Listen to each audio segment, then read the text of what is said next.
Good morning everyone and welcome back to the Two-Headed Wolf Gaming Channel and Path of Exile 2, as today we're gonna start working on a witch which focuses around bone skills and tries to avoid minions as much as possible. This should be a very interesting puzzle to figure out and see if we can make it work, but before we get started, let me just wish you all a happy new year if you're celebrating it around this time. May your New Year's resolutions and your long-term plans come to fruition.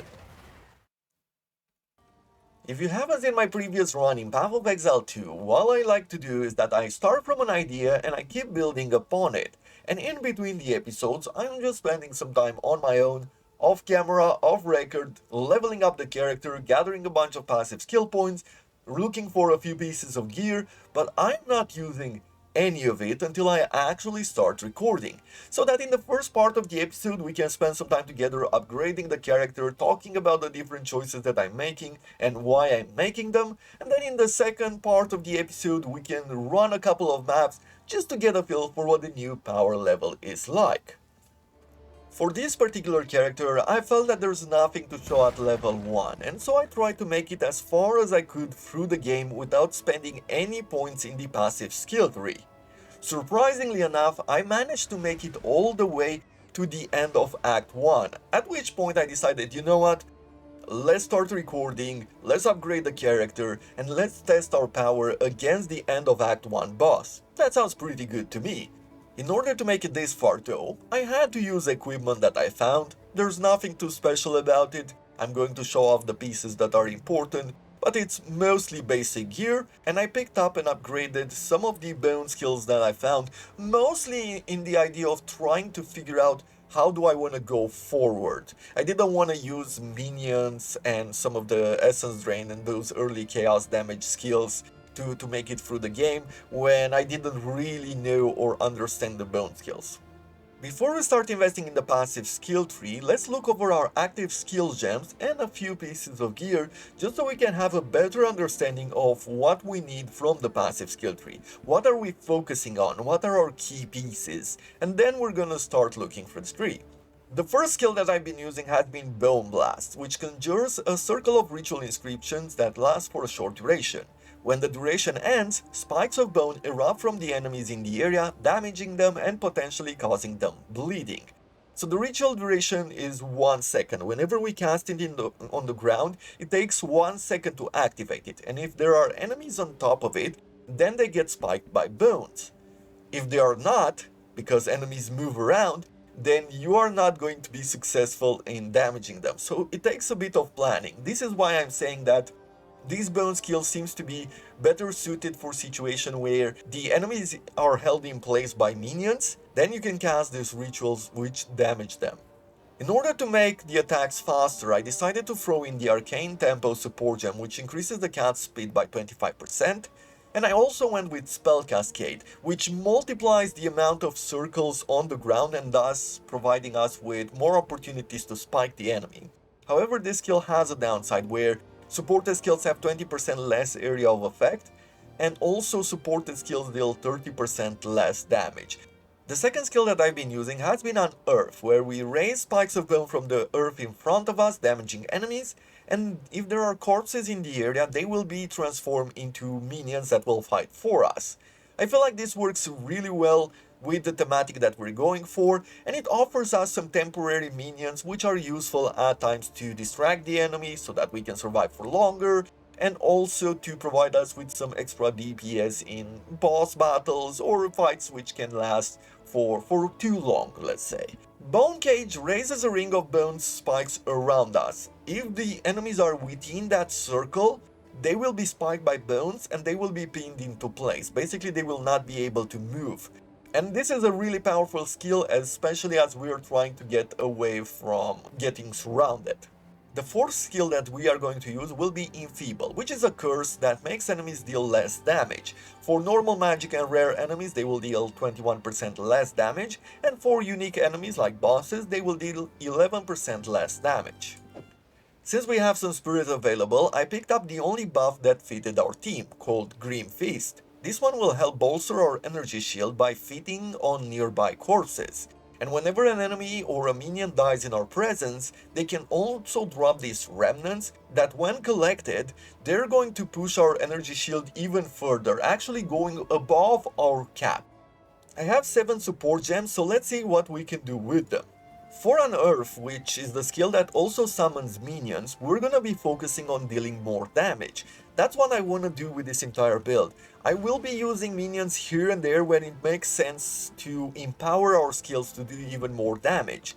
And so for Unearth, first of all, I am going to pick up Brutality, where we deal 35% more physical damage, but we will not be dealing any elemental or chaos damage. That is totally fine. The second support gem will be Minion Pact, where we will be damaging our own minions whenever we use Unearth, draining their life away and dealing 40% more damage. For Bone Cage, which helps us when we're getting surrounded, we're gonna pick up Energy Barrier first. This one will trigger our energy shield regeneration immediately, so it's very useful in dangerous situations. The other support that I want for Bone Cage is the bigger area of effect, 40% more area of effect with magnified effect. Sounds great to me. For our curse, we're gonna pick up Heightened Curse, which increases the effect of it by 25%. That means that we're reducing the enemy's damage by a further 5% whenever we're cursing them. Since I'm not planning to use curses all the time, we're gonna pick up Expanse, where we get 50% more area of effect. However, the cooldown of our skill will be increased by 6 seconds. I feel like that is totally fine for curses, especially when fighting bosses. As far as gear goes, we're gonna go with Evasion and Energy Shield. I know the meta right now is to go full Energy Shield to avoid getting one shot, especially later on in the maps, but I don't really care.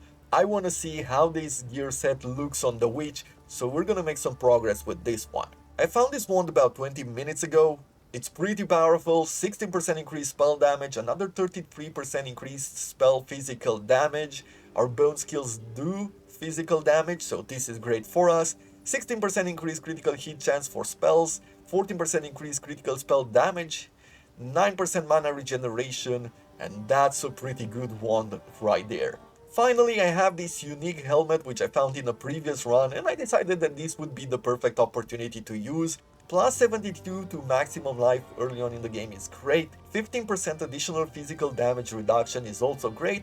We're losing 10% of all our elemental resistances, but let's be honest, it doesn't really matter for the early game. So now it is time to invest in the passive skill tree. And our main focus for offensive capabilities will be increased spell damage, increased physical damage, and increased critical strike chance and damage. I want to focus a lot on critical strike chance, just to see how well that works. On the defensive side, of course, we're looking for energy shield and evasion, not something that I'm going to look for early on in the game, but something that will come in handy later on. First of all, I'm going to pick up these 4 nodes, which increases our spell and minion damage by 8% each. You can see the DPS here on the left. Then I'm going to pick up Raw Destruction, which increases our spell and minion damage by an extra 16%, and we get 10 intelligence in the process. My next move is to go to the right and pick up these 3 nodes, which will increase our cast speed by 12%. And since it's nearby, we're gonna pick up Pure Energy, where we get a 30% increase in maximum energy shield and plus 10 to intelligence. Next, we're gonna go towards Jagged Shards. We get increased critical hit chance and increased physical damage, plus some extra damage from the intermediary nodes. We're going from 68 DPS to 85 DPS, so that is pretty powerful. Then we're gonna pick up 20% increased critical hit chance for spells with these 2 nodes. And then we're gonna go with Critical Overload, where we get 15% increased critical hit chance for spells and 15% increased spell damage if you've dealt a critical hit recently. With the 3 points that are left, we're gonna go towards Potent Incantation. We cannot pick it right now, we need a few more levels. However, when we pick it up, we're gonna get 30% increased spell damage and a 5% reduced cast speed. Sure, the cast speed hurts, but 30% increased spell damage plus another 30% from these intermediary nodes that we have to pick up, that's 60% extra damage. I want it. With the setup complete, let's put it to the test. Let's see what we managed to do here. The Bone Blast takes a while to build up. That's why you want to have as much cast speed as possible. Of course, if you can kill the enemies quicker, that is better. That's why I want to go for that 60% extra physical damage or the extra spell damage.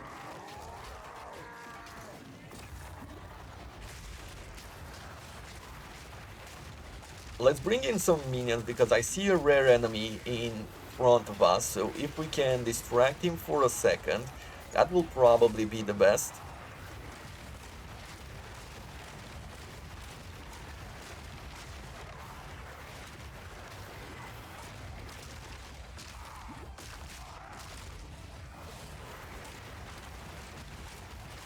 Nice. It seems like our energy shield is very slow to recharge, so maybe that is going to be something that we want to focus on next. It's not necessarily the amount of energy shield, I would say, at the moment, as much as getting the energy shield regeneration. I think there's a boss battle somewhere here, right? Yes. So we're gonna be fighting a fire damage dealing enemy. What a delightfully sacrilegious creature. Which might be a bit difficult to do because I have... Oh no, actually I have 45 fire resistance, so that's not bad. Let's curse him. Dude, that's 30% less damage. I'm just gonna move around him and do this.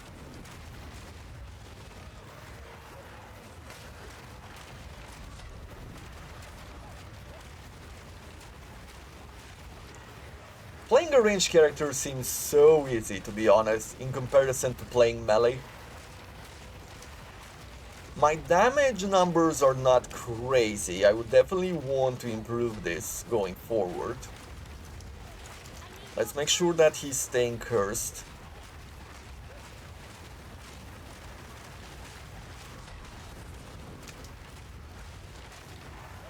Let's stun him again. It's a very weird gameplay style. I don't think that this one counts as the most fun build out there. Have my own one of those someday. But for some reason, I want to be playing it. 20 maximum life. Yeah. It's one of those builds where I would say at this moment, don't necessarily try this at home. I mean, if you're not into experimental builds, if you don't want to try some things for the sake of it, if you have limited time and things like that, where you have to pick and choose what you want to play and you want to have some power, you want to make it through the game as easily and as far as possible, then this is definitely not the build for you, at least not like this. Probably you could go with a combination of bones heals and try to mix it together with some minions, you know, have some skeletons, have some skeleton archers. I think that would be very good. 96 DPS all the way to 100 DPS with a 10% increase in spell damage. It is time for the boss battle. Let's see how we do here. Let me curse him, right? Do less damage, and I rolled out of that skill, so it didn't happen. Have a few minions. I will have a few more minions whenever he's doing the werewolf attack, when he's going into a fog and he's summoning those werewolves. I will be able to do more damage there. For now, so far so good. As long as we avoid his attacks, I think we're going to be totally fine, and I think it's going to be easier for the witch to deal with Count Geonor than a melee character. Maybe I shouldn't speak too soon.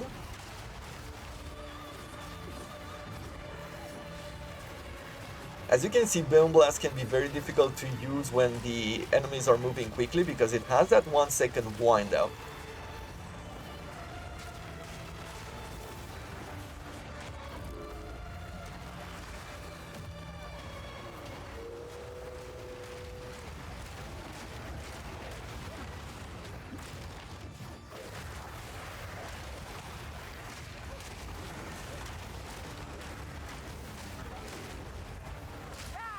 Let's bring in some minions.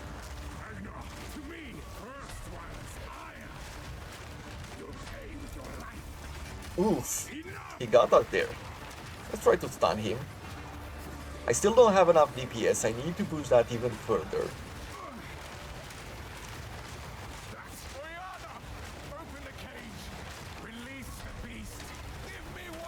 Okay, let's reduce the damage with the curse. Let's keep targeting him.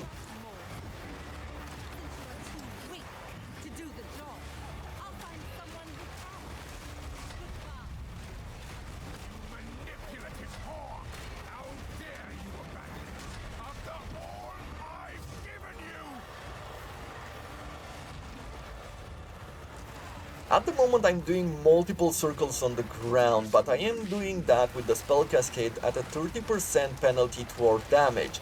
So that is not good. Okay, in this situation we can sit still and keep damaging him like that. Yeah. Beautiful. So what I'm going to do here is actually use the bone cage because I can use it multiple times.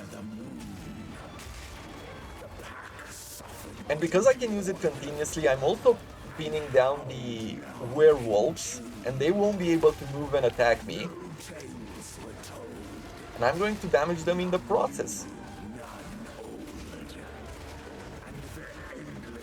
Nice. Are there corpses? Yep. No. I thought that maybe I would have a few corpses around me that I could use in order to summon some minions, but it doesn't seem like that is the case.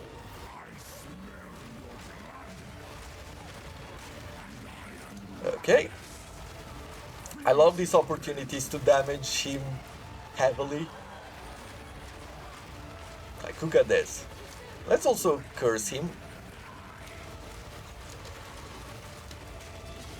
Good, good, avoided all of that. Let's do another curse here, make sure we're not getting wrecked.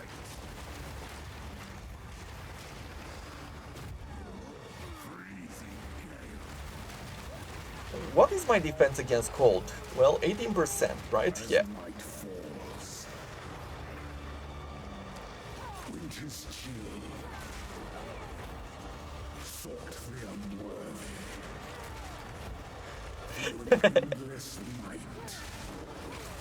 Combine skill with some knowledge, and you can play Path of Exile 2 so easily. This is not something that you can do in Path of Exile 1, and I think this is what I love more about Path of Exile 2 than Path of Exile 1. That even if you don't have the perfect character, you can do a lot better than you could in Path of Exile 1, I feel. In regards to certain bosses, I would say. There it is. It took me a while. If I was to focus slightly more on the battle rather than talking, I think I could have done much better. But I still feel like this is really cool. And what I have to do going forward is that I have to remove the spell cascade. I have to have two weapon sets. One that is focused around killing bosses and one that is focused around killing mobs. Because you can see that even removing this support gem here, we're moving to 135 DPS from 95. So that is a huge loss in DPS. And it's going to keep scaling up as we are making it further for the game. The only problem with Bone Blast without this support gem is that it creates only one of these circles. It is slightly larger, however when it comes to fighting multiple enemies at a time, this is not as efficient as going with Spell Cascade. Okay, let's bring some minions forward. Let's see how well they will be doing in this area.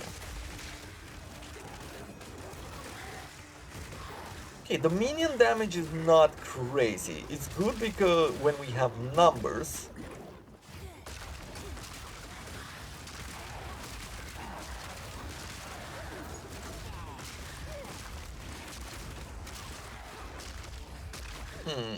I don't feel like it's powerful enough at the moment, at least, especially not for the gems that it's running with.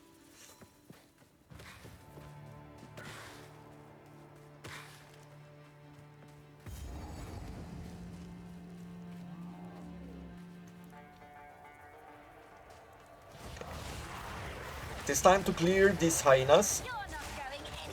And let's do it with Bone Cage. Up there, the leader of the pack.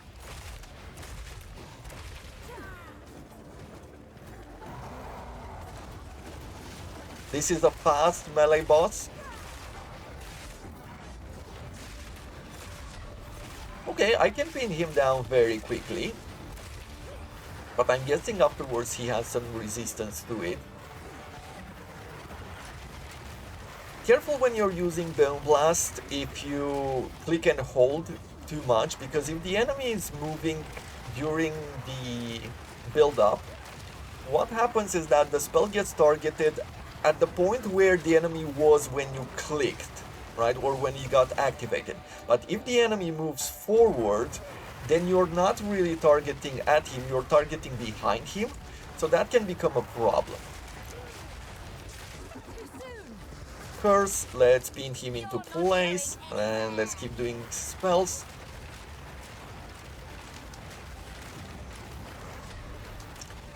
For some reason, fighting these bosses without having to get up close and personal to them, it seems very easy. Okay, I got surrounded. Let's try to do some unearth here. Try to distract the enemy for a bit. Then we're using Bone Cage. Then I'm gonna use even more unearth to try to bring even more minions. And I guess this is sort of a panic button.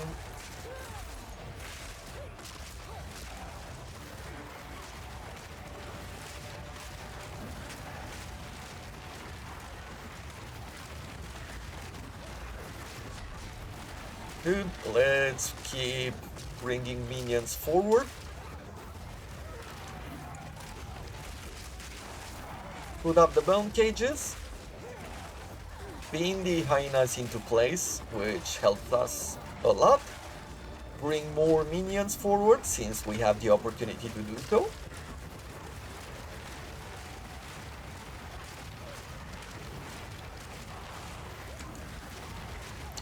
Yeah, I definitely have to. Let me do something. Let me take out this. There is a slight difference there in damage. It's not a huge amount, but it is noticeable.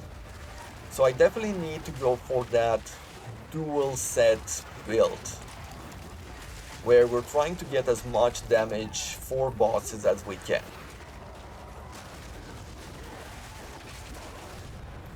Yeah, there it is. Ambush. So many corpses, so little time. But that is going to have to be it for this episode. I really hope you have enjoyed it. I really thank you for all your comments and all your feedback. I am happy to hear that you enjoyed the format and know that I'm taking your feedback to heart. I am working at increasing the tempo for the episode. I am trying to figure out when I'm editing how I could make it smoother, how I could say the same thing but faster.